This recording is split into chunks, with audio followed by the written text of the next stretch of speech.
વડોદરા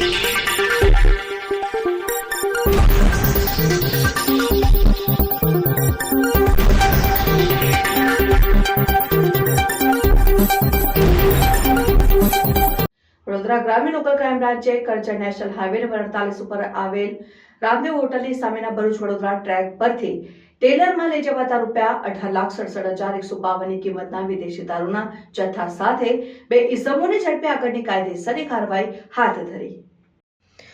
વડોદરા ગ્રામ્ય local crime બ્રાન્ચે Karjan national highway number 48 ઉપર આવેલ રામદેવ હોટલની સામેના ભરૂચ વડોદરા ટ્રેક પરથી ટેલરમાં લઈ જવાતા ₹18,67,152ની કિંમતના વિદેશી દારૂના જથ્થા સાથે બે ઇસમોને ઝડપી આગળની કાયદેસરની કાર્યવાહી હાથ ધરી હતી.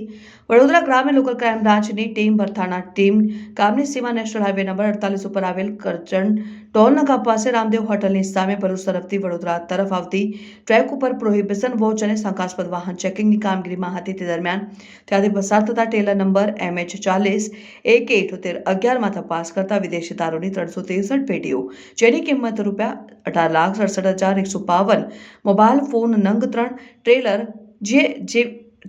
જીપીઆરએસ મળી કુલ ₹33,87,152ના મુદ્દામાલ સાથે મહારાષ્ટ્રના બે ઇસમોને ઝડપી પાડ્યા હતા.